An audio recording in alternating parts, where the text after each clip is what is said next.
दोस्तों, उत्तरकाशी में एक जगह नहीं, दो जगह नहीं, तीन जगह पर बादल फटे हैं। पहली जगह है धराली, दूसरी जगह है हर्षिल का आर्मी कैंप वाला इलाका और तीसरी जगह है सुक्की गांव। हर्षिल आर्मी कैंप बह गया है, 11 जवान लापता बताए जा रहे हैं। दोस्तों, मरने वालों की संख्या सैकड़ों में पहुंच जाए तो कोई हैरानी की बात नहीं होगी। अकेले धराली गांव में 900 लोग रहते हैं, 200 से ज्यादा घर हैं, 20-25 होटल्स थे। सिर्फ 100 से 125 लोग रेस्क्यू किए गए हैं। बाकी के लोग कहां गए, 20-25 होटलों में कितने पर्यटक थे, उसकी कोई गिनती ही नहीं है, क्योंकि होटल्स और होटल्स के सारे रिकॉर्ड सब कुछ मलबे में बह गया। दर्दनाक कहानियों का जो सैलाब आने वाला है ना, वो भावनात्मक लोगों को हिला कर रख देगा। इस प्रलय की गंभीरता का अंदाजा आप ऐसे लगाइए कि मलबे के नीचे कितने लोग दबे हैं, उसे खोदना मुश्किल हो रहा है। थर्मल स्कैनिंग के जरिए डेड बॉडीज खोजने की बातें चल रही हैं। दोस्तों, खबरें आपको कहीं भी देखने को मिल जाएंगी, लेकिन खबरों के पीछे क्या था वो आपको प्रज्ञा के पन्ना पर ही मिलेगा। दोस्तों, सबसे बड़ा सवाल यह है कि इतनी भारी मात्रा में मलबा क्या बादल फटने से ही आया? जवाब है नहीं, बादल फटने से इतनी बड़ी तबाही नहीं हुई। फिर कैसे पूरा धराली गांव बह गया?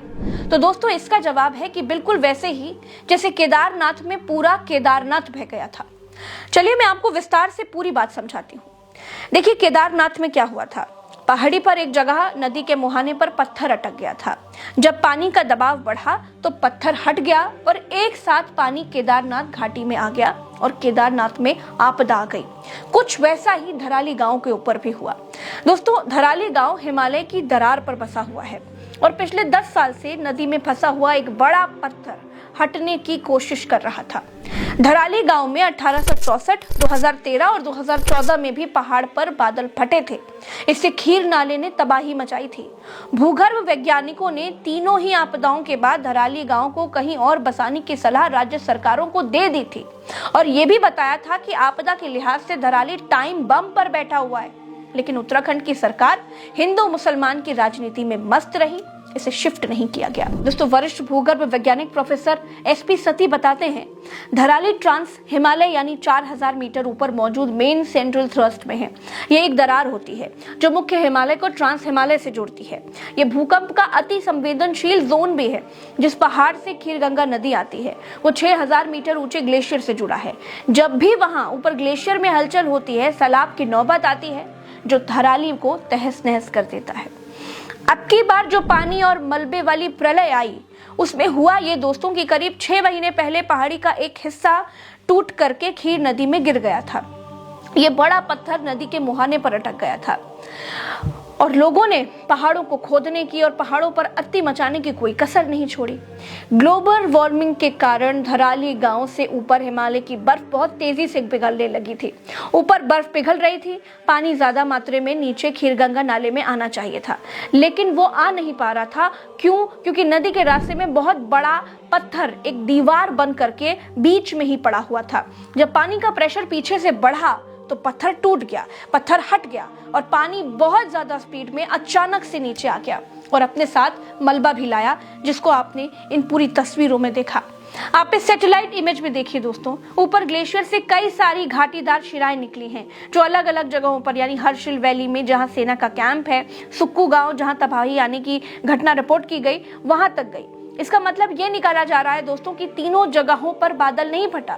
ग्लेशियर टूटने के बाद जब पानी की मात्रा ऊपर बढ़ी तो अलग अलग शिराओं से अलग अलग जगहों पर पानी प्रलय बनकर नीचे उतरा, क्योंकि धराली गांव बिल्कुल ही खीरगंगा के मुहाने पर बसा था और घुमावदार जगह पर नाला मुड़ रहा था। इसीलिए धराली गांव पूरा का पूरा सैलाब के चपेट में आ गया।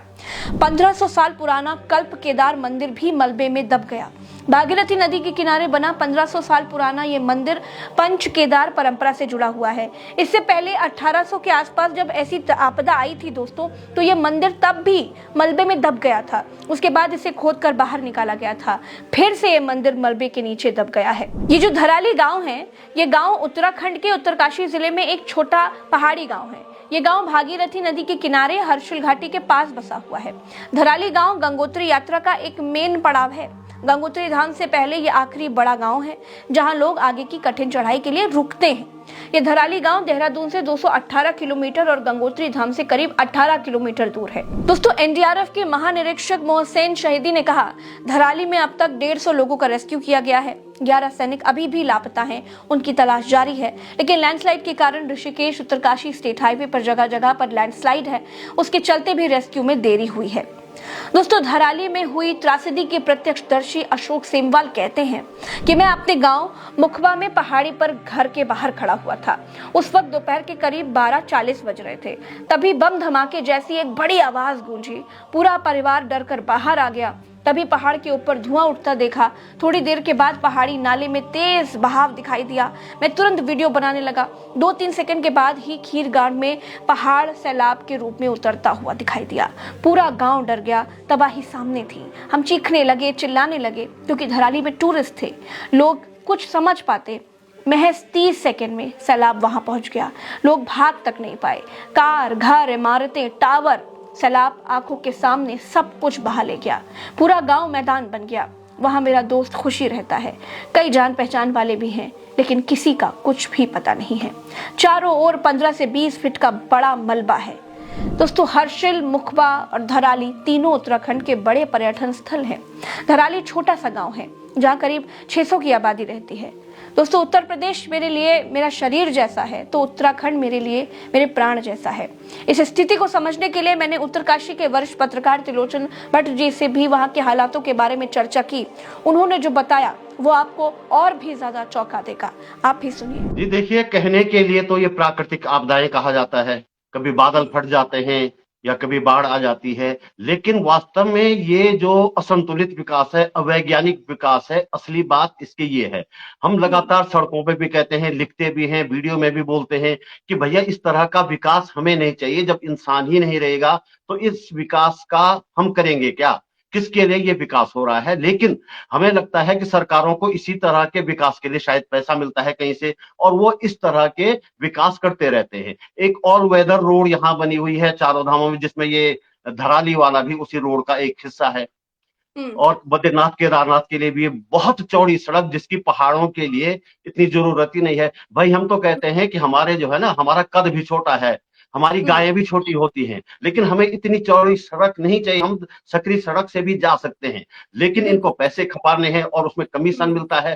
तो इस तरह के विकास लगातार किए जाते रहे हैं। तो होता यह है कि प्राकृतिक आपदाएं तो आती हैं। अब ये धराली क्या है? धराली भी दरअसल पुराने मलबे में बसा हुआ एक कस्बा है, जिस नाले में, पहाड़ी नाले में, जिसमें कल उफान आया, वो उस नाले में पहले भी इसी तरह की बाढ़ आ चुकी है। और उस बाढ़ ने जो है, इस नाले का प्रवाह थोड़ा मोड़ दिया था। ये बाईं तरफ की बजाय दाहिनी तरफ इसका प्रवाह हो गया था, और बाईं तरफ जो मलबा भर गया था उसमें दुकानें बन गई, रिजॉर्ट बन गई, होटल बन गए, दुकानें बन गई, तमाम तरह की पता नहीं क्या क्या चीजें बन गई। लेकिन जब फिर से वही बात हुई तो उसने अपना पुराना प्रवाह पकड़ लिया और फिर से उस तरफ चला गया, पुराने प्रवाह की तरफ। तो नाले नदियां तो अपना पुराना प्रवाह पकड़ती ही रहती है। एक और बात आप धराली में देखेंगे, धराली के ठीक नीचे भागीरथी है। तो भागीरथी का प्रवाह भी शायद उस पुरानी बाढ़ की वजह से ही कुछ पीछे खिसक गया है। पहले भागीरथी इधर थी, अब पीछे है। तो आधा आधा उसका हिस्सा जो है भागीरथी के प्रवाह में है, और बाकी कुछ हिस्सा उसके इस नाले के, जिसको खीर गंगा कहा जा रहा है, इस नाले के प्रवाह के बीच में है। तो मैं कह रहा हूं ना कि इस गदेरे में पहले भी बाढ़ आई थी। और वो जो नया हिस्सा जो कल रहा है, बुरी तरह से तिनकों की तरह जो बिखर गया, वो उस मलबे में ही था। तो पहली बात तो यह है, जहां इस तरह के इलाके हैं, इस तरह के गदेरे जो नाले हैं, उसके आसपास नहीं बनने चाहिए, ऐसे निर्माण होने नहीं चाहिए। पहले का जो पुराना आप धराली गांव देखेंगे कि वो उसी से लगता हुआ, लेकिन बिल्कुल सेफ है, वहां कुछ नहीं हुआ कल के उसमें। लेकिन जो नई बसावट है, नए नए जो बने हैं, वो सारे तबाह हुए हैं। इसका मतलब हम ध्यान ही नहीं दे रहे हैं। और रोकेगा कौन? कोई अथॉरिटी भी तो होते ना, कोई रोके उनको, भैया यहाँ मत बनाओ, दूसरी जगह बनाओ, लेकिन कोई रोकने वाला नहीं है। वैसे ही वो गंगोत्री हाईवे है, वहां पे रिजॉर्ट बन गए, वो बन गए, बस पैसों पे लोगों का ध्यान है, इस तरफ तो ध्यान ही किसी का नहीं है। भाई, एक दिन हम मरेंगे, इस तरफ पे तो ध्यान देना चाहिए। किसी दिन आ गया, लगातार लोग कह रहे हैं। और ये नाला जो है, ये नाला कोई छोटा नाला नहीं है, ऊपर ग्लेशियर से निकलता हुआ नाला है। एक तरह से ग्लेशियर लेक से इसमें पानी आता है। हालांकि ग्लेशियर अब कम हो गए हैं, तो लेक में भी पानी पानी अब बढ़ गया होगा बल्कि, तो वहीं से इसमें पानी आता है।